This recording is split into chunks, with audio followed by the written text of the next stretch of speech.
Everyone, welcome to today's video. आज के video में हम डिस्कस करेंगे आपके डीएलएड के टीचिंग एप्टीट्यूड के क्वेश्चंस और ये क्वेश्चंस आपके दो टॉपिक से मैंने लिए हैं, डिसिप्लिन और एक्शन रिसर्च। तो देखिए इस पर से आपके किस तरह के क्वेश्चन बन सकते हैं। तो देखिए पहला क्वेश्चन है, the word discipline comes from English word. Discipline शब्द अंग्रेजी के किस शब्द से लिया गया है? डिसाइप्लस, डिसिप्लिना, डिसाइपल या डिसाइप्लिन? डिसिप्लिन। तो ये है आपका डिसाइपल, डिसाइपल से लिया गया है, जो कि डिसाइपल यानी शिष्य को कहते हैं इंग्लिश में, तो वहीं से आपका डिसिप्लिन वर्ड आया है। नेक्स्ट क्वेश्चन पे चलेंगे। Modern concept of school discipline is based on repressionistic, impressionistic, self discipline, none of the above. तो आज जो मॉडर्न डे में हम डिसिप्लिन की परिभाषा समझते हैं या डिसिप्लिन समझते हैं, वो क्या है? वो सेल्फ डिसिप्लिन है। आज ये कोशिश की जाती है कि डिसिप्लिन बच्चे के अंदर से अपने आप आए, इसीलिए उसको को करिकुलर एक्टिविटीज में लगाया जाता है, ठीक है, जिससे कि बच्चों के अंदर सेल्फ डिसिप्लिन डेवलप हो। रिप्रेशनिस्टिक क्या मेथड होता है? जब आप बाहर से रूल्स इंपोज कर रहे हैं, आप बता रहे हैं बच्चे को क्या करना है और अगर बच्चा वो नहीं फॉलो करेगा तो उसको पनिशमेंट भी दी जाएगी। तो ये अथॉरिटेटिव टाइप का होता है, जो पेरेंट्स और टीचर्स जो हैं वो करते हैं, ठीक है। दूसरा है आपका इम्प्रेशनिस्टिक, मतलब यहाँ पर आपको खुद का स्वभाव ऐसा बनाना है कि आपके व्यवहार से या आपके आचरण को देखकर बच्चा खुद प्रभावित हो जाए और इन गुणों को अपने अंदर भी लेने की कोशिश करे, ठीक है। आपको देखकर, आपसे प्रभावित होकर जो है वो डिसिप्लिन हो जाए। नेक्स्ट क्वेश्चन पे आगे बढ़ते हैं। क्वेश्चन नंबर 3 है आपका, एलिमेंट्स ऑफ डिसिप्लिन आर। निम्न में से क्या अनुशासन के तत्व हैं? Knowledge, sensitivity, exercise, all of the above. तो ये तीनों ही आपके जो है तत्व हैं डिसिप्लिन के। इनका अर्थ क्या है? आपको ज्ञान होना चाहिए डिसिप्लिन और इनडिसिप्लिन के बीच में, मतलब सही गलत ये सारी चीजें आपको पता होनी चाहिए, ठीक है। तो एक चीज तो उसकी ज्ञान होना चाहिए, उसके तरफ आपकी सेंसिटिविटी भी होनी चाहिए। कई लोगों को पता होता है लेकिन वो उसे फील नहीं करते या उसकी वैल्यू नहीं करते, ठीक है। तो यहाँ पर आपको क्या करना है, उसका ज्ञान भी होना चाहिए, उसके प्रति आपकी सेंसिटिविटी भी होनी चाहिए और साथ ही साथ आप उसे डेली अपने प्रैक्टिस में भी लाएं, तो उसे एक्सरसाइज भी करें, ठीक है। नेक्स्ट क्वेश्चन पे चलेंगे। What are the causes of indiscipline in the class? Unsuitable curriculum, lack of interest, unpsychological methods of teaching, all of the above. तो कक्षा में अगर हमें इनडिसिप्लिन देखने को मिले तो इसके ये सभी कारण हो सकते हैं, ठीक है। सूटेबल करिकुलम नहीं है बच्चों के लिए, या तो बच्चों के एज ग्रुप या उनके मेंटल लेवल के अनुरूप नहीं है, तब बच्चों का मन ही नहीं लग रहा है पढ़ाई में, ठीक है। देन लैक ऑफ इंटरेस्ट, बच्चों का इंटरेस्ट नहीं है पढ़ाई में या फिर स्कूल में जो एक्टिविटीज हो रही है उनमें। इसके अलावा अनसाइकोलॉजिकल मेथड्स है, आप जो टीचिंग मेथड्स यूज कर रहे हैं वो बच्चों के लिए सूटेबल नहीं है, ठीक है। वो कैसे हैं? अमनोवैज्ञानिक शिक्षण विधियां है। तो इन सभी केसेस में हमें इनडिसिप्लिन देखने को मिलेगा। नेक्स्ट पे चलेंगे। क्वेश्चन नंबर आपका 5, children can be discipline by. तो बच्चों को हम कैसे डिसिप्लिन कर सकते हैं? Giving punishment, by ignoring their mistakes again and again, by insulting them in front of the class, by illustrating examples in front of them so that their discipline arise in them from within. तो यहाँ पे most positive answer जो हमें दिख रहा है वो D option में ही दिख रहा है कि हम खुद को जो है उदाहरण के रूप में उनके सामने प्रस्तुत करें, जिससे बच्चे जो है अपने अंदर भी डिसिप्लिन लेकर आए, ठीक है। नेक्स्ट क्वेश्चन पे चलेंगे। Which of the following is या are cause of indiscipline in class? तो अब हम कक्षा में बात कर रहे हैं कि कक्षा में इंडिसिप्लिन देखने के हमें क्या क्या कारण मिल सकते हैं। पहला है over competition among students in class, दूसरा है लैक ऑफ गुड टीचर्स, 3 है आपका both A and B, none of the above. तो देखो इसका सही आंसर है बोथ ए एंड बी, क्योंकि यहाँ पर ओवर कॉम्पिटिशन जब होता है ना, बहुत ज्यादा प्रतिस्पर्धी भावना जब बच्चों के अंदर होती है, तब भी बच्चे इनडिसिप्लिन हो जाते हैं, अनफेयर मीन्स भी अपना सकते हैं, ठीक है। और अगर अच्छे शिक्षक नहीं है जो बच्चों को मैनेज कर पाए, प्रॉपर कंट्रोल कर पाए, कंट्रोल कहने का मतलब है आज जो कंट्रोल है ना वो ऐसा नहीं है कि आप पनिशमेंट दे उन्हें उन्हें खूब सुनाए, ये नहीं, आपको बच्चों को इस तरीके से एक्टिविटीज में एंगेज कर देना है कि आपकी क्लास डिसिप्लिन हो जाए, ठीक है। तो ये दोनों ही हो सकते हैं, both A and B. Next पे चलेंगे। अब हम देखेंगे कि which of the following are the causes of discipline, indiscipline होगा, causes of indiscipline outside the school। तो कक्षा में नहीं, अब हम बाहर की बात कर रहे हैं। Lack of moral education, bad atmosphere of family, both A and B, none of the above. तो ये यहाँ पर भी आपको both A and B answer मिलेगा। अगर बच्चे को आपने प्रॉपर मॉरल एजुकेशन नहीं दिया, और मॉरल एजुकेशन देने का कार्य जो है सिर्फ और सिर्फ स्कूल का या टीचर्स का नहीं है, घर से भी, घर के वातावरण पे भी बहुत प्रभाव डालता है ये बच्चों के ऊपर। जो मॉरल एजुकेशन है, नैतिक शिक्षा है, उसकी जो शिक्षा है वो आपको घर से भी मिलती है। तो मॉरल एजुकेशन ना तो आपको स्कूल में प्रॉपर मिल रही है और ना ही घर में। एटमॉस्फेयर जो है फैमिली का अगर खराब है तो इस केस में भी बच्चे इनडिसिप्लिन हो जाते हैं। नेक्स्ट है आपका which type of discipline is based on punishment and control, किस तरीके का डिसिप्लिन पनिशमेंट और कंट्रोल पर बेस्ड है, इंप्रेशनिस्टिक, सेल्फ डिसिप्लिन, रिप्रेशनिस्टिक, नेचुरल, तो ये मैंने आपको बताया था रिप्रेशनिस्टिक है। इंप्रेशनिस्टिक और सेल्फ डिसिप्लिन की हम बात कर चुके हैं। इंप्रेशनिस्टिक मतलब प्रभावात्मक होता है, ठीक है, दूसरे से प्रभावित होकर आप उन्हीं गुणों को अपने अंदर आत्मसात करने की कोशिश करते हैं। सेल्फ डिसिप्लिन बच्चे के अंदर जो है खुद से डिसिप्लिन आए, ठीक है। तीसरा आपका रिप्रेशनिस्टिक हमने देख लिया। चौथा नेचुरल डिसिप्लिन। नेचुरल डिसिप्लिन क्या होता है, नेचर खुद सिखा देगा कौन सा काम सही है कौन सा काम गलत है। अगर आप किसी को सिखाने की कोशिश ना करो ना, तब भी बच्चे जो है लाइफ से बहुत कुछ सीख जाते हैं, अपने अनुभवों से बहुत कुछ सीख जाते हैं, क्योंकि नेचर जो है वो आपको अच्छे का परिणाम अच्छा, और अगर आप कोई गलत काम करो तो गलत परिणाम ही आपको देगा। तो प्रकृति जो है अपने आप सिखा देती है, ठीक है। नेक्स्ट पे चलेंगे। नेक्स्ट क्वेश्चन है आपका, a person follows rules and customs of the society in which he has been brought up. This type of discipline is known as repressionistic discipline, natural discipline, social discipline, impressionistic discipline. तो एक व्यक्ति जो है जिस तरह के माहौल में रह रहा है, वहाँ के रूल्स और कस्टम्स को फॉलो कर रहा है, जिस सोसाइटी के, ठीक है, थोड़ा बड़ा कर देती हूँ मैं इसे, तो वो वही के डिसिप्लिन को आपका अपने अंदर ले लेता है, इम्बाइब कर लेता है।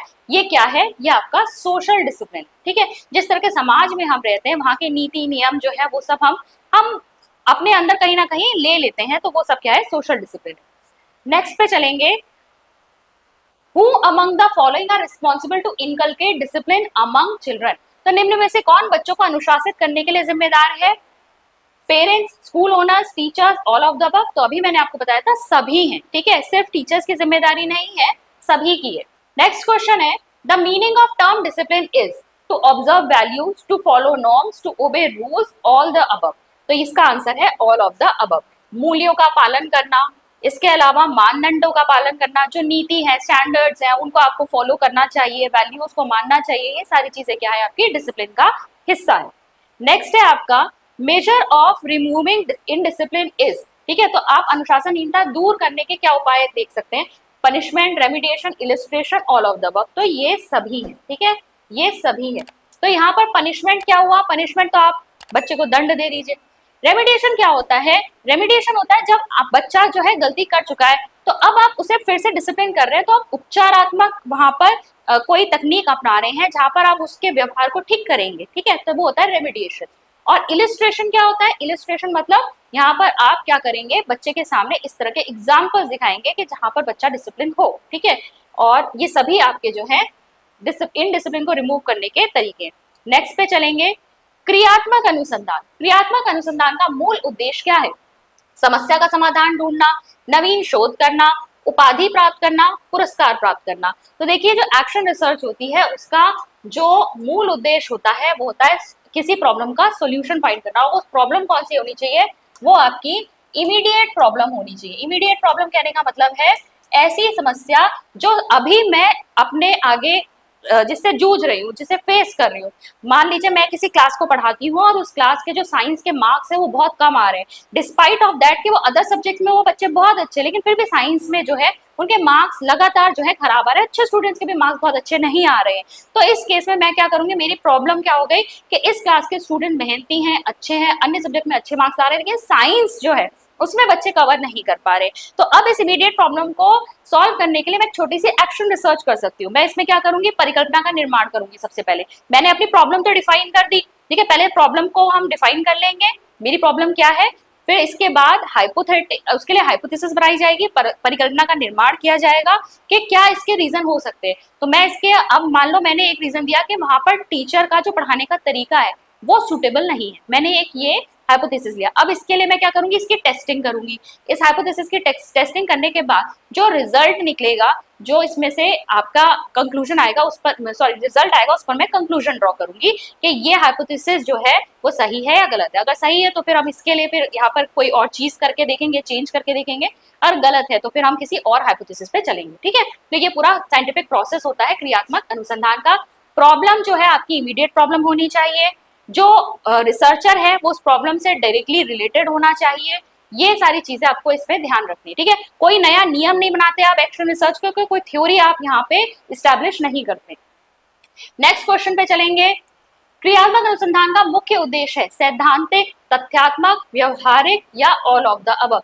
तो जो मेन ऑब्जेक्टिव एक्शन रिसर्च का है वो क्या है, वो आपका प्रैक्टिकल है, ठीक है, आप क्या कर रहे हो, प्रैक्टिकल चीज का जो है आप वहां पर सोल्यूशन निकालने की कोशिश कर रहे हो। फिर देखिए नेक्स्ट क्वेश्चन, आपका लास्ट क्वेश्चन है आज का, who establish action research permanently in the world of education. तो ये जो आपका क्रियात्मक अनुसंधान है, इसे शिक्षा के क्षेत्र में स्थायी रूप से किसने प्रतिस्थापित किया था, ब्लेयर ने, लेविन ने, कोलियर ने या स्टीफन एम कोरे ने। तो यहाँ पर आपका सही आंसर है स्टीफन एम कोरे। तो ये थे आपके 15 क्वेश्चन जो आपके डिसिप्लिन और आपके एक्शन रिसर्च टॉपिक पर थे। हाय गाइस, तो बात करते हैं यहाँ पे हम सिंपल एंड कंपाउंड इंटरेस्ट की, और ये रहा आपका पहला सवाल। इन how much time will the interest on ₹700 becomes ₹70 at 5% annum simple interest. ठीक है, तो क्या पूछा है, हाउ मच टाइम, यानी आपको टी निकालना है और फॉर्मूला आप जानते हैं क्या होता है, P into R into T over 100 is equals to simple interest. ठीक है, ये फॉर्मूला आपको पता है। तो भाई 70 यहां रख दो जहां पे सिंपल इंटरेस्ट है, 700 पी की जगह, और 5 रेट ऑफ इंटरेस्ट हो गया भाई, और ये टी ओवर 100, 2 जीरो से 2 जीरो कैंसिल हो गए आपके, 7 दाम 70 और 5 दूनी 10, तो 2 साल। Option A is correct. आगे वाले क्वेश्चन की बात करते हैं। Find the simple interest on ₹5600 at 6 whole 2/3% per annum for 9 month। 9 month मतलब इसको ईयर में कन्वर्ट करोगे 9/12 हो जाएगा। ठीक है, और 3/4 आप लिख सकते हैं। ठीक है, और आपको क्या निकालना है, सिंपल इंटरेस्ट निकालना है भाई, ऐसा ही निकालना है आपको। पी आपके पास है 5600, ये 6 18 2 20, 3 100 के साथ नीचे मल्टीप्लाई में आ जाएगा, और ये कितना है 3/4, 3 ऊपर 4 नीचे, बस इसको सिंप्लीफाई कर दो आपका आंसर आ जाएगा। तो भाई कैसे कैसे करना है, 2 जीरो को कैंसिल कर दो तो सॉल्व हो गया, 14 चौको 56, ठीक है, 4 से कट गया, 3 से 3 कट गया, 14 नहीं 28, ₹280, यानी ऑप्शन ए इज करेक्ट। आगे बढ़ते हैं और नेक्स्ट वाले क्वेश्चन की बात करते हैं। Find the simple interest on ₹1125 at 4% per annum for 292 days। ठीक है, तो यहाँ पे आप क्या करेंगे, ऐसा ही निकालना है आपको। 1125 है और ये 4, टाइम दिया है आपका 292 डेज, को ईयर में कन्वर्ट करोगे तो 365 से डिवाइड करना पड़ेगा, जो कि आपका 100 के साथ मल्टीप्लाई में आ जाएगा 365। बस इसके अलावा कुछ करना है, ऐसा ही पूछा है आपसे, बस सिंप्लीफाई कर दो।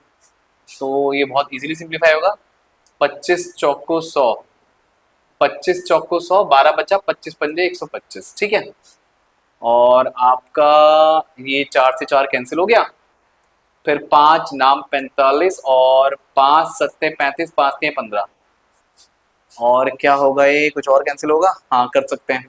73 से इसको पूरा पूरा आप 4 बार काट सकते हैं। ठीक है, नहीं समझ में आ रहा तो देखो, 4 3 12, अस्सी लगो 1, 4 सत्ते 28 और 29। ठीक, तो बचा गया भाई 9 चक्को 36, तो कितना आ गया सिंपल इंटरेस्ट, ₹36। आगे बढ़ते हैं और नेक्स्ट वाले क्वेश्चन की बात करते हैं। 6132 becomes ₹6951 in 4 years at simple interest, then what is the approximate value। देखो अप्रोक्सीमेट इसने बोला हुआ है, एनुअल रेट ऑफ इंटरेस्ट। ठीक है, अप्रोक्सीमेट वाले क्वेश्चंस आपके डीएलएड में रेयरली ही पूछे जाएंगे। ठीक है, एक क्वेश्चन आगे कर लेते हैं। तो इसमें 2-3 क्वेश्चन आपके ऐसे हैं जिसमें आपको पॉइंट वाली वैल्यूज बनेंगी, जो कि थोड़े से लेंथी है, वो आपसे पेपर में रेयरली, बहुत कम चांस है कि पूछे जाए, वैसे ना के बराबर है कि पूछा जाएगा, लेकिन ठीक है, ऐसे क्वेश्चंस के बारे में आपको आइडिया थोड़ा बहुत होना चाहिए।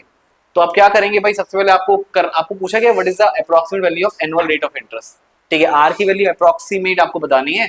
तो अगर आप 6951 से इस 6132 को माइनस करेंगे तो आपको क्या मिलेगा, इंटरेस्ट मिल जाएगा, यानी सिंपल इंटरेस्ट। तो 11 में से 2 गया 9, और 4 में 3 गया 1, और 8 9 में से 1 गया 8, ये 819 सिंपल इंटरेस्ट आ गया। पी आपका आ जाएगा 6132, और यहां से ये आपका आ गया 4 ईयर, रेट आपको निकालना है अपॉन 100। ठीक है, तो इसको आप सिंप्लीफाई करोगे, थोड़ा सा माथा पच्ची करोगे, तो आपको करीबन आर की वैल्यू कितनी मिलेगी, 3.33% के आसपास मिलेगी। तो ये किसके आसपास है, ऑप्शन डी के आसपास है। ठीक है, इसको आप सिंप्लीफाई कर लेंगे और आपका आंसर आ जाएगा। आगे बढ़ते हैं और नेक्स्ट वाले क्वेश्चन की बात करते हैं। In how much time will the simple interest be 2/5 times the principal at 8% per annum? ठीक है भाई, simple interest 2/5 times of P है और ये P into R, rate of interest कितना है भाई 8 है और ये टाइम T है अपॉन 100। तो यहाँ से आपको टाइम निकालना है, ठीक है, कितना टाइम आएगा। तो भाई P से P कैंसिल हो गया और 2 चक्को 8, ये 25 बार कटा, 5 पंजे 25, तो T का वैल्यू कितना आ गया 5। ठीक, मतलब इधर 1 बचा है, ये T upon 5 is equal to 1 हो जाएगा, 5 वहाँ पे मल्टीप्लाई में जाएगा 1 के साथ, तो 5 बन जा 5, तो 5 वर्ष यानी कि ऑप्शन सी इज करेक्ट। आगे बढ़ते हैं और नेक्स्ट वाले क्वेश्चन की बात करते हैं। If a sum of money doubles in 6 years, तो P था और 2P हो गया, तो सिंपल इंटरेस्ट कितना आ गया 2P माइनस P यानी कि P आ गया।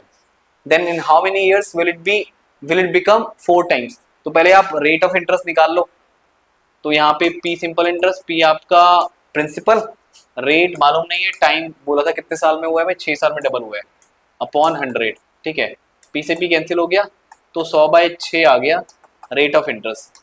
ठीक, अब उसने बोला है कि कितने टाइम्स में ये 4 टाइम्स होगा, तो 4P हो रहा है, P था, तो सिंपल इंटरेस्ट कितना आएगा 3P का, तो 3P बराबर आपका कितना है P इंटू आर, आर मालूम है 100/6, ठीक है, इंटू टाइम निकालना है आपको, और ये 100/6 और नीचे आपका 100 है, 100 से 100 कटा, P से P कटा, तो T बराबर 3 यहाँ पे है और नीचे 6 है, तो 3 बराबर T अपॉन 6, तो 6 3 18, 18 वर्ष ये आपका निकल के आएगा, यानी option C is correct.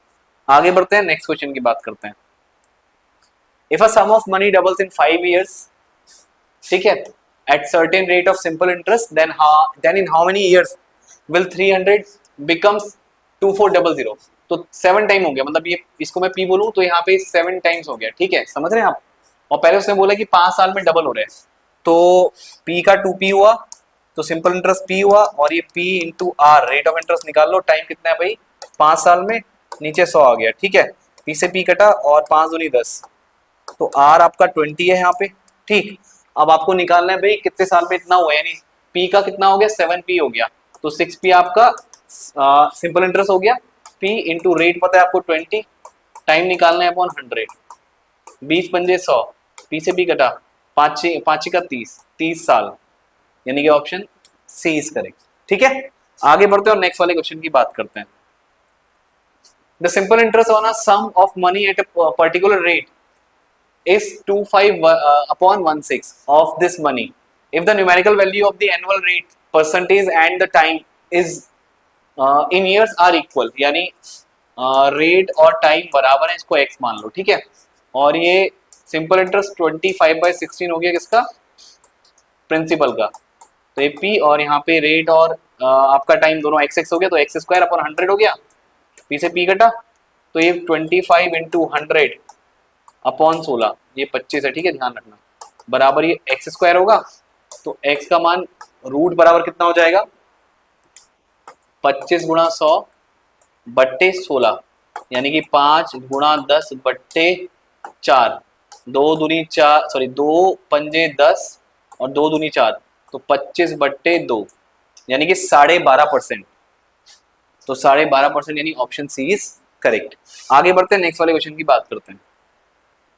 What is the approximate, देखो approximate compound interest, approximate compound interest, तो मतलब एक अप्रोक्स वैल्यू आपको निकालनी होगी on ₹800 at 6% per annum for 9 month when the interest is compounded quarterly.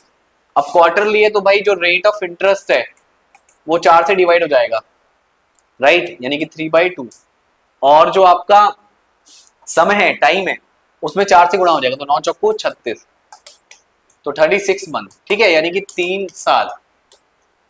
तो आपका फॉर्मूला क्या है भाई, सीआई का फॉर्मूला नहीं, सीधे हम अमाउंट का फॉर्मूला यूज करेंगे, ठीक है, P 1 प्लस ये कितना है आपका 3/2, तो 3/2 अपॉन में 100, तो 3/200, और यहाँ पे 3 आ गया, तो ये कितना है P आपका 800 है यहाँ पे, ठीक है, P आपका यहाँ पे 800 है, तो इसको सिंप्लीफाई करेंगे आप, तो ये कुछ निकल के आएगा आपका 800, मतलब पहले आपका यहाँ से अमाउंट निकल के आएगा, फिर आपको अगर सीआई निकालना है तो आप करेंगे अमाउंट माइनस प्रिंसिपल, ठीक है, तो आई थिंक ये आपका 36.50, एक बार चेक कर लेते हैं आंसर।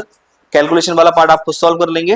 हाँ, ऑप्शन बी इज करेक्ट, 36.50, यानी कि आप जब सॉल्व करेंगे तो अमाउंट कितना निकल के आएगा, 836.50। तो यहाँ पे 836.50 माइनस पी, ये आपका 800, तो 36.50 ये आपका आंसर निकल के आएगा। ओके, आगे बढ़ते हैं और नेक्स्ट क्वेश्चन की बात करते हैं।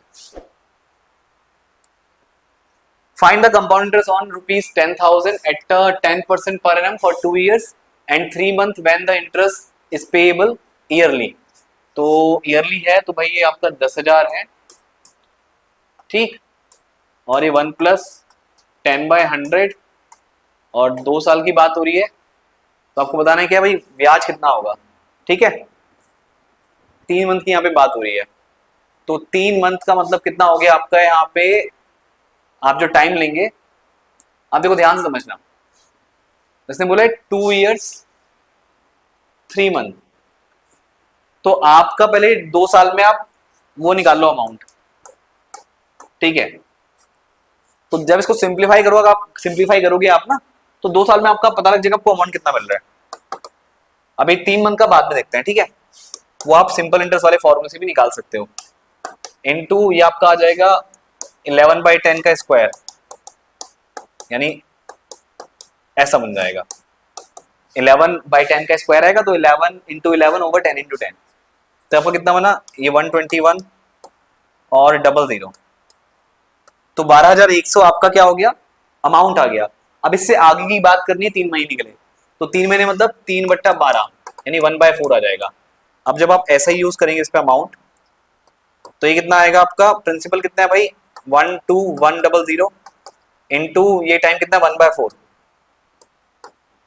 और रेट ऑफ इंटरेस्ट कितना है भाई 10 और नीचे आपका मल्टीप्लाई में 100 भी आएगा। ठीक है, तो इसको आप सिंप्लीफाई करेंगे तो 1210 बाई कितना आ रहा है 4। ठीक है, तो यहां से आपका क्या निकल के आएगा, सिंपल इंटरेस्ट या फिर आप कहोगे इंटरेस्ट निकल के आ जाएगा। तो ये वाली वैल्यू प्लस आप इसमें से 10,000 को माइनस करेंगे, तो ये 2100, ये और 2100, ठीक है, यानी 2100 प्लस 1210/4, इसको सॉल्व कर दो आपका आंसर निकल के आ जाएगा। तो आंसर इसका बी ऑप्शन है, एक बार चेक कर लेते हैं, बाकी कैलकुलेशन आप लोग करते रहिएगा। 2402.50 2.02.50, हाँ ऑप्शन ए आएगा, ऑप्शन बी नहीं, ऑप्शन ए आपको इसका आंसर मिलेगा। बाकी आप इसको सिंप्लीफाई करके एक बार खुद से चेक कर लेंगे। ठीक है, आगे बढ़ते हैं और नेक्स्ट क्वेश्चन की बात करते हैं। A sum of money doubles itself in 5 years at compound interest, in how many years will the sum with the same sum? A sum of money doubles itself in 5 years at compound interest. Okay, in how many years will the same sum becomes 8 times at the same rate? ठीक है, अब ध्यान से समझना, कितना है 5 साल में डबल हुआ है, रेट ऑफ इंटरेस्ट नहीं मालूम। ठीक, तो P बराबर कितना आ गया 1+R/100 की पावर 5। अब कितने साल में ये सेम अमाउंट 8 टाइम्स हो जाएगा, यानी 8P और यहाँ पे P 1+R/100 की पावर, मान लो पता ही नहीं है तो X ले लो, P से P कटेगा तो 8 बराबर 1+R/100 की पावर X। ठीक, तो ये X से पावर में ध्यान रखना। तो यहां से आप एक काम करो, 1+R/100 की पावर पहले से निकालोगे तो 2 की पावर 1/5 आएगा, इस पावर को इधर ले जाओगे तो ये रेसिप्रोकल में चले जाएगा पावर में, और यहां से क्या निकलेगा 1+R/100 की पावर 8 की पावर 1/x, तो दोनों बराबर है देखो, तो इन दोनों को मैं इक्वेट कर सकता हूं, तो 2 की पावर 1/5 बराबर 2 की पावर 3/x, क्योंकि आप 8 को लिख सकते हो 2 का क्यूब, बेस सेम तो पावर कंपेयर करो, तो 1/5 is equal to 3/x, cross multiply करोगे तो x बराबर 15 ईयर्स, 15 साल, यानी कि option C is correct. I hope guys ये क्वेश्चन आपको समझ में आ गया होगा। आगे बढ़ते हैं, in how much time will this rupees becomes 13,230 at 5% annual compound interest rate. ठीक है भाई, ये आपका है 13,230, यहाँ पे आएगा 1211, सॉरी 3 बार 0 और ये 1+5/100 का पावर कितना है भाई, कितने साल में, किस टाइम में, यानी n या x ले लो, ठीक है, मालूम नहीं है आपको। तो एक काम करो, 13230 डिवाइडेड बाय 12000 और यहाँ पे 20 आएगा, यानी 1+1/20 यानी 21/20 का पावर n या x बोलो, ठीक। ये आपका सॉल्व होगा। एक काम करो, इसको आप करो 100 काट दो, ठीक। उसके बाद ये आपका 3 के टेबल में जा रहा है, 3 चक्को 12, फिर 3 चक्को 12, 3 एकम 3 और ये 3 चक्को 12 400 आ रहे हैं। तो 441/400 कितना है, 21/20 का होल स्क्वायर और यहाँ पे 21/20 की power x। Base same, power compare करोगे तो x बराबर कितना आएगा, 2 साल। ऑप्शन डी इज करेक्ट, ठीक। आगे बढ़ते हैं, नेक्स्ट क्वेश्चन की बात करते हैं। At what rate of annual compound interest will rupees 16,000 becomes 18522 in 3 years?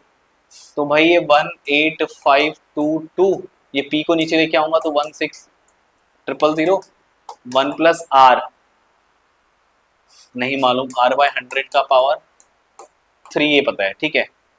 तो ये थोड़ा सिंप्लीफाई होगा, हाँ 2 से ऊपर नीचे सिंप्लीफाई हो रहा है। 2 नाम 18, फिर 2 दूनी 4, 2 छिक्का 12, 2 एकम 2 और नीचे कितना आ रहा है 8000 और ये 1+r/100 का पावर यहाँ पे 3 है तो इसको क्यूब रूट कर लो, तो ये निकलेगा 21/20 और निकलेगा 1+r/100, ठीक है। 1 माइनस करोगे तो ये r/100, तो ये कितना निकल के आएगा 1/20 r/100, 20 पंजे 100, तो r बराबर 5%, ठीक। Option B is correct, okay. आगे बढ़ते हैं, नेक्स्ट क्वेश्चन की बात करते हैं। A sum of money invested at compound interest becomes 800 in 3 years and 840 in 4 years. Find the rate of interest. तो ये भी बहुत आसान है। तो क्या बना है आपका 800 हो गया है, ठीक है, becomes 800, पी ये मालूम नहीं कितना है, 1 प्लस रेट ऑफ इंटरेस्ट निकालना है r/100 पावर 3 और 840 बन रहा है 4 साल में, तो 1+r/100 पावर 4, ठीक है। अब जब आप इसका रेशियो निकालोगे, यानी दूसरे इक्वेशन में पहले का डिवाइड लगाओगे तो 840/800, पी से पी कट जाएगा ये और ये आपका कटेगा पावर, ये 3 पावर है 4 पावर, तो ऊपर खाली एक ही पावर बचेगा 1+r/100, ठीक। 0 0 कैंसिल हो रहा है, फिर आपका 4 दूनी 8, 4 एकम 4 और नीचे आपका 4 दूनी 8, 1+r/100 निकल के आ रहा है। 1 को शिफ्ट करोगे, अभी यही सिचुएशन पहले बन रही थी, ठीक है। 1 माइनस करोगे 1/20, तो r कितना आएगा 5%, सेम पहले ऐसा बन गया, तो 5% यानी which option, option A is correct, got it. Next question की बात करते हैं। Money lender lends 2000 rupees at a 2000 to a person at 20% annual compound interest for 6 months. If the interest is payable quarterly, how much money will he return after 6 months? तो देखो भाई, ये आपका quarterly है, तो भाई ये तो 4 से डिवाइड होगा तो 5%, ठीक। और टाइम कितना हो जाएगा, 6 चक्को 24 यानी कि 2 साल, 2 ईयर, ठीक है। तो ये आपका आ जाएगा 2000, 1+5/100 की पावर 2, तो ये आपका आएगा 2000, ये आपका 1/20 यानी 21/20 की पावर 2 यानी 2000 इंटू 21/20 इंटू 21/20, 2 0 कैंसिल, 2 दूनी 4 पंजे 20, तो 5 गुणा 441, 5 एकम 5, 5 को 20, हाथ लगो 2, 5 को 20, 2 22, 2205, 2205 यानी ऑप्शन ए इज करेक्ट। तो आई होप गाइस ये सारे क्वेश्चन आपको समझ में आ गए होंगे। बाकी जितना ऐसे सिमिलर क्वेश्चन आप प्रैक्टिस करेंगे उतना ज्यादा आपका कॉन्सेप्ट क्लियर रहेगा, ठीक है। तो अब बात करते हैं नेक्स्ट टॉपिक की। तो आइए बात करते हैं सिटिंग अरेंजमेंट की, और ये रहा आपका पहला सवाल, जहां पे आपसे बोला जा रहा है आप इंग्लिश और हिंदी जिसमें भी आप कंफर्टेबल हो उसमें आप पढ़ सकते हैं। जैसे यहाँ पे अगर मैं हिंदी में पढ़ूं, 5 लड़के एक पंक्ति में बैठे हुए हैं, ठीक है, तो 5 लड़के एक पंक्ति में बैठे हुए हैं, जब तक आपको बोला नहीं गया है कि उनका मुंह किस तरफ है, उत्तर की तरफ है या फिर दक्षिण की तरफ है, यानी नॉर्थ में है साउथ में, तब तक आप बाय डिफॉल्ट उनको नॉर्थ में लेके चलेंगे, क्यों, सबके सब नॉर्थ की डायरेक्शन में देख रहे हैं, जब तक का कुछ भी स्पेसिफिकली मेंशन ना किया हो कि भाई वो दक्षिण की तरफ में है या उत्तर की तरफ में है, नहीं मेंशन किया है तो आप बाय डिफॉल्ट कहां पे लेंगे, उत्तर की दिशा में लेंगे, ठीक है। तो 5 लोग हैं जो एक पंक्ति में बैठे हुए हैं और ए बी के दाएं ओर है, ए जो है वो बी के दाएं, ये बी है, बी का दायां ए इधर और बी का बायां इधर, ई बी के बाएं है और ई जो है वो बी के बाएं है, ठीक है, ई बी परंतु सी के दाएं है, तो जो ई है वो बी के बाएं लेकिन सी के दाएं है, सी के दाएं है, ठीक है। यदि ए डी के बाएं है, ए डी के बाएं, डी यहां पे होगा तभी ए डी के बाएं में होगा, ठीक है। तो बीच में कौन बैठा हुआ है, तो बीच में भाई साहब बी बैठे हुए हैं, ठीक है, तो option B is correct. Next question की बात करते हैं। 5 लड़के एक पंक्ति में बैठे हुए हैं, ठीक है, ए लड़का डी के बाईं तरफ, डी के बाईं तरफ, ठीक है, तो डी के बाईं तरफ यहां आ गया और बी के दाईं तरफ है, ठीक है, तो बी ए डी बैट बन गया, ठीक है। ई लड़का बी के बाईं ओर, ठीक है, परंतु सी के दाईं तरफ है, लो बन गए, कितने लोग हैं, 5, 1 2 3 4 5, तो सिरों पे कौन बैठा हुआ है, सिरों पे सी और डी है, तो ऑप्शन ए इज करेक्ट, मतलब पहला वाला ऑप्शन, ठीक है। नेक्स्ट क्वेश्चन की बात करते हैं। इसमें क्या बोल रहे हैं, 5 मित्र ए बी सी डी तथा ई एक पंक्ति में बैठे हैं, डी बाईं ओर से, सॉरी डी बाईं ओर से, डी बाईं ओर है सी के, डी बाईं ओर है सी के, ऐसा,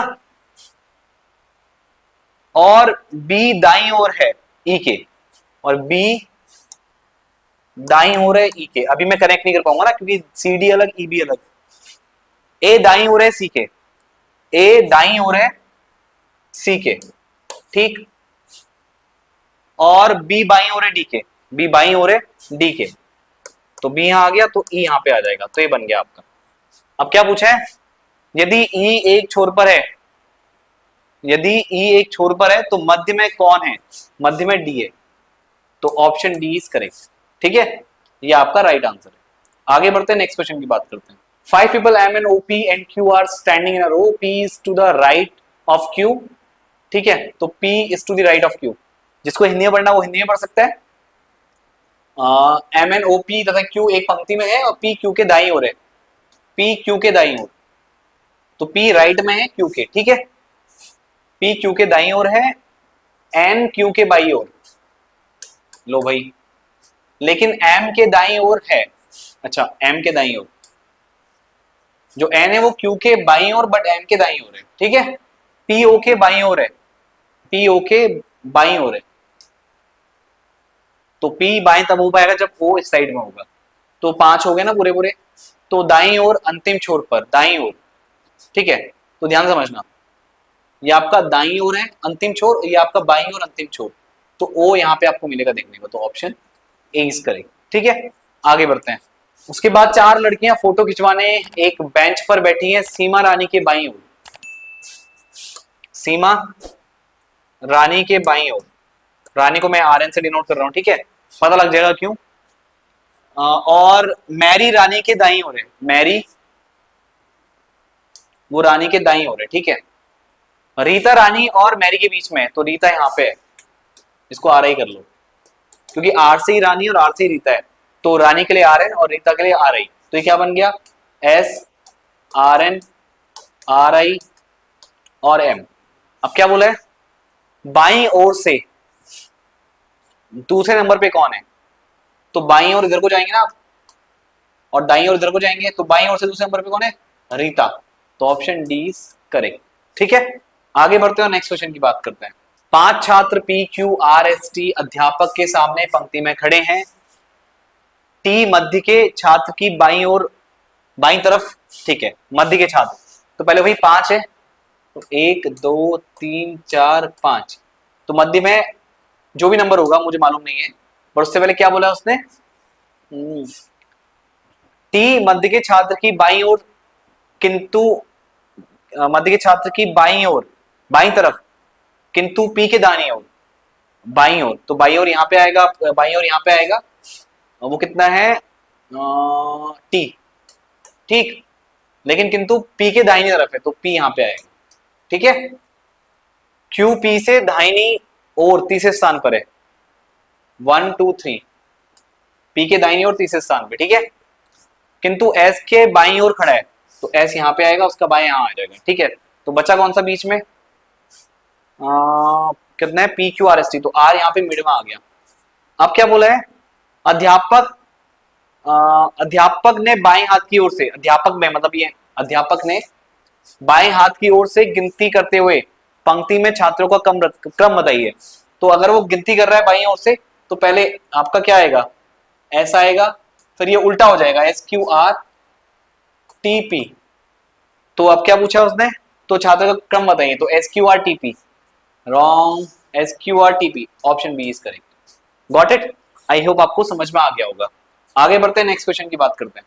क्या बोला इसने, अब A P R x S तथा जेड एक पंक्ति में बैठे हैं, उनमें एस तथा जेड बीचों बीच में, 1 2 3 4 5 6, एस तथा जेड बीचों बीच में, एस जेड और जेड एस कैसा भी हो सकता है, ठीक है, मालूम नहीं है। फिर उसने क्या बोला है, ए तथा पी सिरों पर है, ए यहाँ पे तो पी यहाँ पे, अगर पी यहाँ पे तो ए यहाँ पे, ठीक। आर ए के बाईं ओर दूसरा है, आर ए के बाईं ओर, ए के बाईं ओर दूसरा है, आर ए के बाईं ओर, क्या बोला इसने, आर ए के बाईं ओर, अच्छा बैठा है, सॉरी, आर ए के बाईं ओर बैठा है, तो ए के बाईं ओर यहां बैठ सकता है, ए के बायां तो यहां पे हो नहीं सकता, तो सीधी सी बात है यहाँ पे पी फिक्स होगा और यहाँ पे ए फिक्स होगा, तो आर ए के बाईं ओर बैठा है, क्योंकि यहां तो बायां बनेगा नहीं ए का, ठीक। अच्छा एक सेकेंड, एक सेकेंड, हाँ बायां बनेगा लेकिन यहाँ स्पेस नहीं होगा ना, अगर यहाँ पे मैं बाएं लूंगा तो आगे नंबर ही नहीं होना चाहिए, तो यहाँ पे फिक्स हो गया कि यहाँ पे आपका पी है और यहाँ पे ए है। अब तब पी के दाईं ओर कौन बैठा है, तो पी के दाईं ओर कौन बचा भाई, आर हो गया, ए हो गया, जेड हो गया, एस हो गया, एक्स, तो एक्स आपका बचा, ये क्रॉस नहीं भाई, ये एक्स है, ठीक है, तो ऑप्शन बी इज करेक्ट। आगे बढ़ते हैं और नेक्स्ट वाले क्वेश्चन की बात करते हैं। ए बी सी डी और ई एक बेंच पे बैठे हैं, उनमें ए और ए बी के दाईं ओर, ए बी के दाईं ओर बैठा है, तथा सी डी के बाईं ओर बैठा है, सी डी के बाईं ओर बैठा है, ठीक है, परंतु डी ई के पास नहीं बैठा है क्योंकि ई बेंच के बाएं किनारे पे है, ई बाएं किनारे पे है, तो ई यहां होना चाहिए, बेंच के बाएं किनारे पे, ठीक है, तो ई बेंच के बाएं किनारे पर है। अब क्या बोला उसने, सी का स्थान दाईं ओर से दूसरा है, सी का स्थान दाईं ओर से दूसरा है, तो सी आया तो डी यहां पे आएगा, गॉट इट। तो 5 लोग है ना, तो ई मतलब ये ई को पास में ले आओ यहाँ पे, तो ई बी ए सी डी हो गया। पूछा क्या है, सी का स्थान दाईं ओर से दूसरा है और ए और बी और ई के दाईं ओर है, ए बी ई के दाईं ओर है, हाँ ठीक है, ए बी ई के दाईं ओर है, सही बात है, पर ए और सी साथ में बैठे हैं, ए और सी साथ में बैठे हैं, सही बात है, तब ए किस स्थान पर बैठे हैं, ए बी और सी के बीच में भाई, बी और डी के बीच में, बी और सी के बीच में, हाँ ऑप्शन बी इज करेक्ट। तो ए कहां पे बैठा भाई, बी और सी के बीच में, ठीक है। आगे बढ़ते हैं, नेक्स्ट क्वेश्चन की बात करते हैं। 5 friends are sitting in a row facing south, अब साफ साफ बोला भाई दक्षिण की तरफ को इनका मुंह है, अब दक्षिण की तरफ को मुंह है, अभी तक हम नॉर्थ वाला लेके चल रहे थे क्योंकि भाई मेंशन नहीं था, अब जो दाया है वो बायां होगा, जो बायां है वो दायां होगा, तो क्या बोला है, दक्षिण दिशा में मुंह करके बैठे हैं, उनमें मोहन बालू और राजू के बीच में है, मोहन बालू और राजू के बीच में है, तो भाई बालू राजू यहां भी हो सकता है, बालू यहां भी हो सकता है, ठीक है, अभी पता नहीं है हमको। और राजू परवीन के ठीक दाईं ओर है, राजू परवीन के ठीक दाईं ओर है, ध्यान समझना, राजू परवीन के ठीक दाईं ओर, तो यहां पे परवीन को लूंगा तो राजू दाईं ओर आएगा, क्यों, क्योंकि अब दायां पलट गया है, बायां पलट गया है, तो परवीन यहां पे आएगा और ये ठीक इसके दाईं ओर है। Got it? क्योंकि आर के दाएं में कौन है? एम है। तो अगर राजू को दाएं होने हैं परवीन के, तो यहां पे आपका राजू होगा और यहां पे परवीन होगा। आई होप बात को समझ रहे होंगे। तो ये आपका कैंसिल, तो बी एम आर पी हमारा बन चुका है। ठीक है, उसके बाद इसी तरह अमित बालू के दाईं ओर है। अमित बालू के दाईं ओर, तो बालू का दायां ये बनेगा। ठीक है, तदनुसार सबसे दाईं ओर कौन है? तो सबसे दाईं ओर कौन है? अमित। तो option A is correct. I hope ये क्वेश्चन भी आपको समझ में आ गया होगा। आगे बढ़ते हैं और नेक्स्ट क्वेश्चन की बात करते हैं। 7 सदस्यों का एक समूह एक पंक्ति में बैठा है। एक्स की स्थिति वाई के बाईं ओर है। एक्स की स्थिति वाई के बाईं ओर, ठीक है, पर वह ओ के दाईनी ओर है। तो ओ के दाईनी ओर हो गया एक्स। पी की स्थिति वाई के दाईनी ओर है, तो पी यहां आ गया, परंतु एन के बाईं ओर है, तो एन के बाईं आ गया। तो पी वाई के दाएं और एन के बाएं आ गया। ठीक है, और एम की स्थिति जेड के बाईं ओर, जो ओ के बाईं ओर है।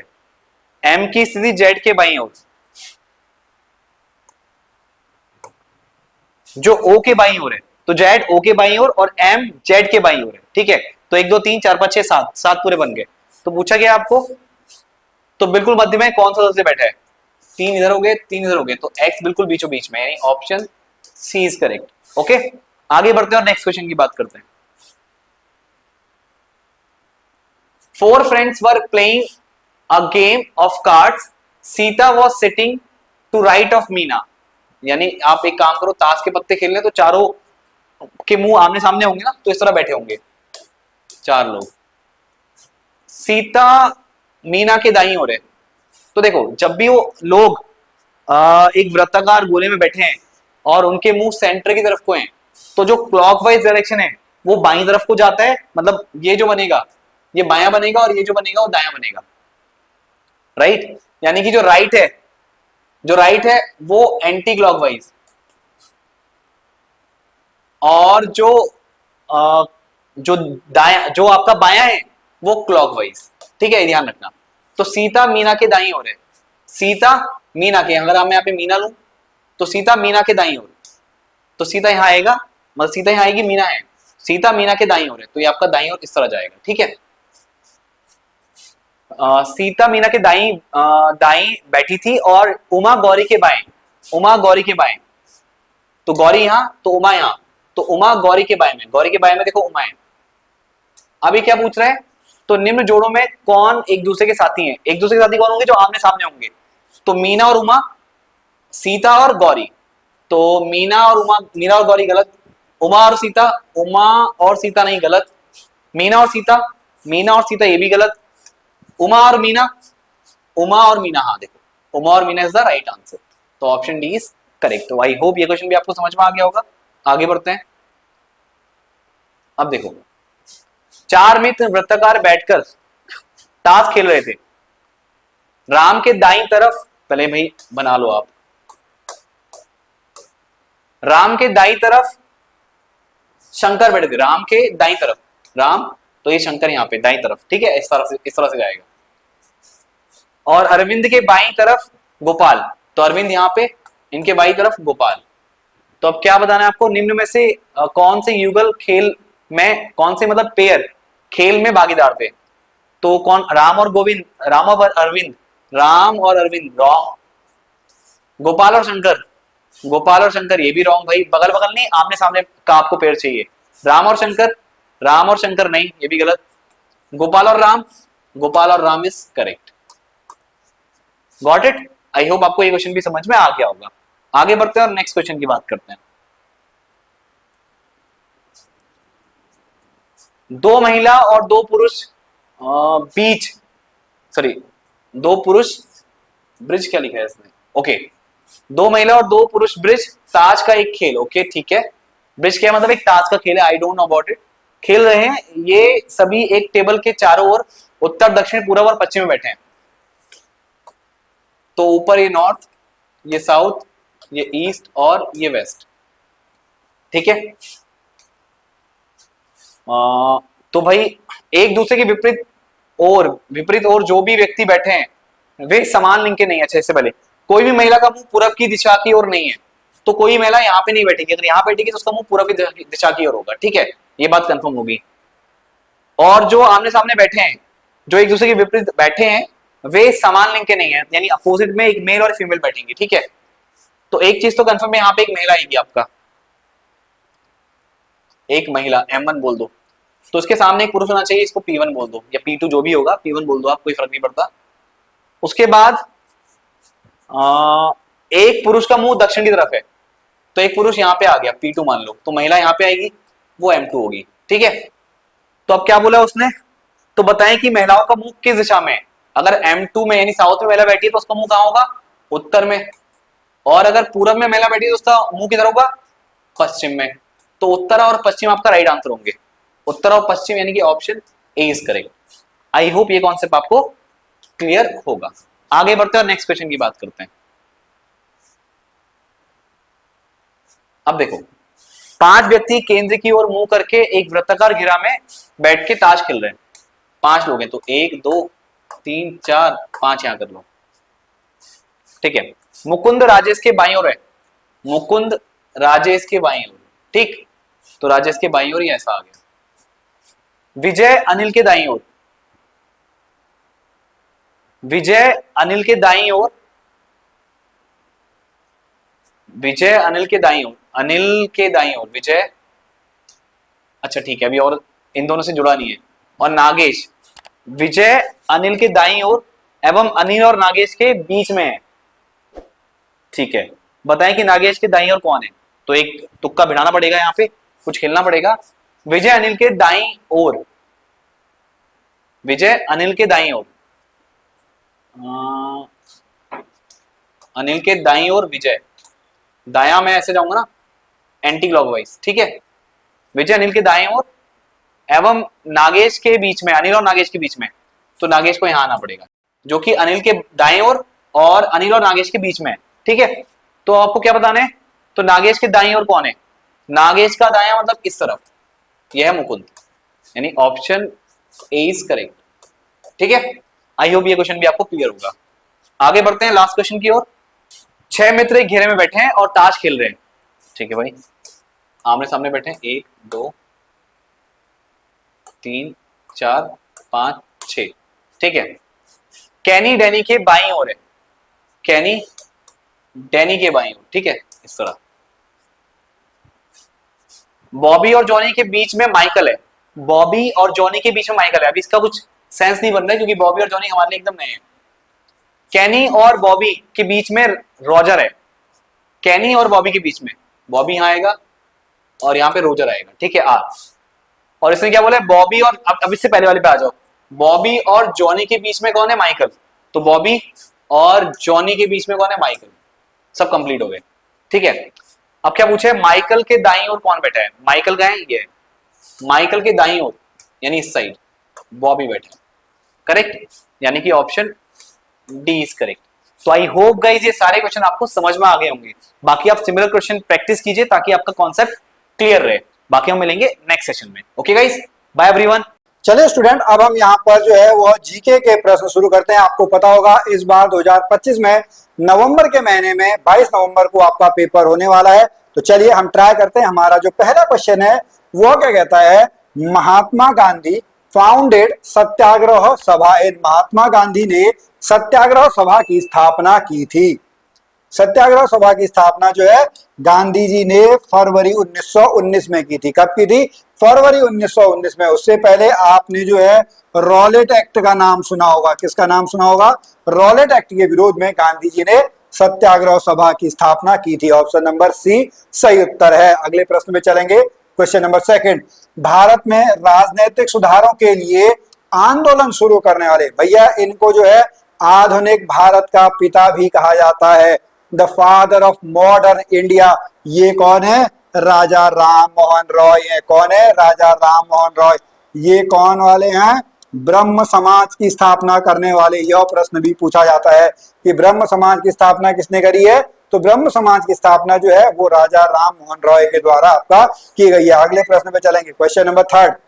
बहुत इजी क्वेश्चन है, कांग्रेस से रिलेटेड है। 28 दिसंबर 1885 को भारतीय राष्ट्रीय कांग्रेस की स्थापना गोकुल धाम तेजपाल संस्कृत स्कूल के परिसर में हुई थी।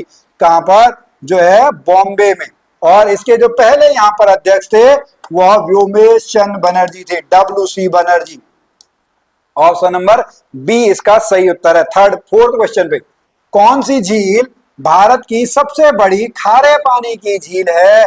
तो देखने से ही लग रहा है कौन सी है, उड़ीसा में है। उड़ीसा में कौन सी है? खारे पानी की जो सबसे बड़ी झील है वह आपकी चिल्का झील है। कौन सी है? चिल्का झील है। नेक्स्ट क्वेश्चन नंबर 5 पे चलते हैं। मिट्टी, कौन सी मिट्टी भारत में सर्वाधिक मात्रा में पाई जाती है? तो भारत में जो है वह आपका एलुवियल जलोढ़ मिट्टी। ये जो जलोढ़ मिट्टी है यह किसके द्वारा लाई जाती है? यह नदियों के द्वारा। दो प्रकार की होती है, एक होता है बांगर और एक होती है खादर। ओके, कौन सी होती है? एक होती है बांगर, एक होती है खादर, एक होती है नई मिट्टी, एक पुरानी मिट्टी। कौन सी नई, कौन सी पुरानी, अगर आप कमेंट में मुझे बता देंगे तो मुझे भी बहुत बढ़िया लगेगा। अगले प्रश्न पे चलते हैं, क्वेश्चन नंबर 6। ये एक टफ क्वेश्चन है। Which article of the constitution, इस तरीके के इतने डिटेल में जो आर्टिकल हैं, हम इंपॉर्टेंट आर्टिकल जो है वो यहाँ पर पढ़ते हैं, तो इसको हम देख लेते हैं। इसका जो सही उत्तर है वो क्या है? Option number C, article number 49। Article number 49 में राष्ट्रीय महत्व के स्मारकों, स्थानों, वस्तुओं के संरक्षण से संबंधित है। 48 किससे रिलेटेड है? कृषि और पशुपालन से रिलेटेड है। 48A किससे रिलेटेड है? पर्यावरण का संरक्षण संवर्धन से रिलेटेड है। 50 जो है कार्यपालिका से न्यायपालिका का जो अलग होना है वह दर्शाता है। क्वेश्चन नंबर 7 इजी क्वेश्चन है भाई। सूखा रोग किस विटामिन से? आपने पढ़ा हुआ होगा, देखिए vitamin A, B, C, D, E, K. मैंने अब ये दो कैटेगरी में क्यों लिखे आप इसको भी कमेंट में मुझे बता सकते हैं, लेकिन जो रिकेट्स रोग होता है वह ऑप्शन नंबर क्या है? 7 का ऑप्शन नंबर सी बिल्कुल सही उत्तर यहाँ पर है। 8th क्वेश्चन पे चलते हैं। रक्त कैंसर, ब्लड कैंसर को क्या कहा जाता है? ल्यूकेमिया। क्या कहा जाता है? ऑप्शन नंबर ल्यूकेमिया को ब्लड कैंसर कहा जाता है। क्वेश्चन नंबर 8 का जो है वह सी उत्तर सही उत्तर है। 9th इजी क्वेश्चन है। Laughing gas, nitrous oxide. Laughing gas कौन सी है? ऐसी गैस जिसको सूंघने पर हंसी आती है, nitrous oxide. Option number B is the right answer. Next question number 10।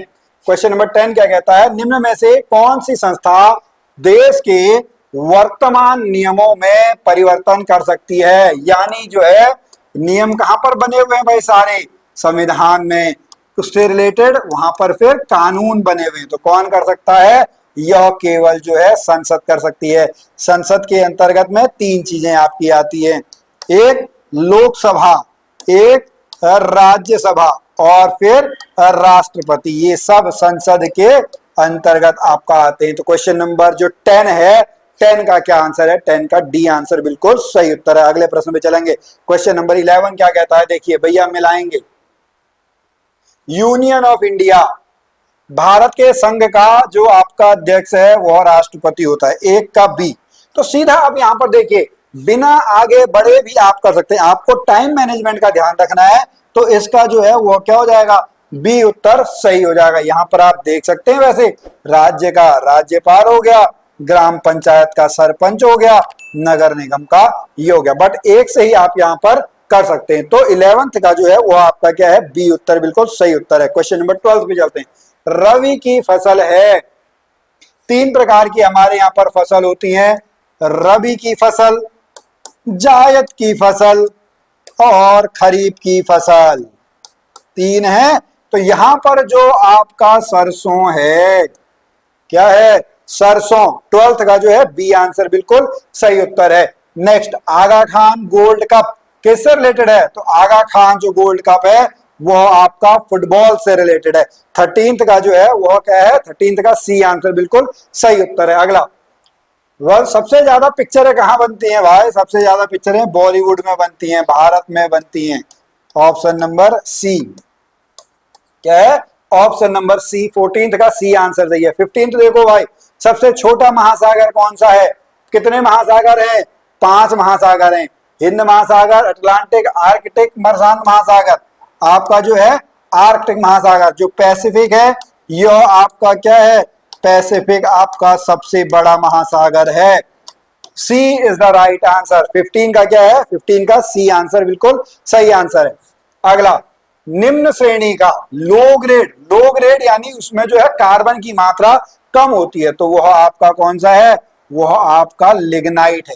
क्या है साहब, लिग्नाइट। 16 का जो है वह बी आंसर है। लिग्नाइट की हम यहां पर बात करेंगे, लगभग 20 से 30% ही आपका है बी। नेक्स्ट 17 को देखेंगे, दल बदल एकमात्र ऐसा है जो सर्वसम्मति से संशोधन आपका किया गया था, तो यहां पर जो है ऑप्शन नंबर डी है। 10th शेड्यूल कौन सी अनुसूची के अंतर्गत है, यह आपका 10वीं अनुसूची के अंतर्गत है। D is the right answer. Next 18th, जब सुभाष चंद्र बोस ने भारतीय राष्ट्रीय कांग्रेस के अध्यक्ष पद से इस्तीफा दिया था, तो डॉक्टर राजेंद्र प्रसाद को बनाया गया था। किसको बनाया गया था, डॉक्टर राजेंद्र प्रसाद को। ऑप्शन नंबर जो है सी। नेक्स्ट, बैंक दर से क्या रिलेटेड है, देखिए हमारे यहाँ पे केंद्रीय बैंक है आरबीआई, उसके नीचे बैंक, बैंक के नीचे जनता। तो यहां पर जो है देश के केंद्रीय बैंक के द्वारा ली जाने वाली आधिकारिक ब्याज दर को हम बैंक दर कहते हैं। क्या हो जाएगा, 19th का जो है वो डी उत्तर बिल्कुल सही उत्तर है। लास्ट क्वेश्चन है, क्वेश्चन नंबर 20, पंचायती राज व्यवस्था। अभी उत्तराखंड में आपने पंचायती चुनाव देखे होंगे, तो पंचायती राज व्यवस्था जो है वह आपका हमारे राज्य के नीति निर्देशक तत्वों के अंतर्गत यहाँ पर आते हैं, जो आपका directive principle of state policy. Option number जो है, ऑप्शन नंबर सी इसका सही उत्तर है। अब यहाँ पर आज का हमारा जो वीडियो है यह कंप्लीट होता है। आप पढ़ते रहें, वेसी क्लासेस ऐप को आप डाउनलोड कर लें अगर आप अभी डीएलएड की तैयारी कर रहे हैं। हम फिर मिलेंगे आपसे अगली वीडियो में, तब तक के लिए नमस्कार।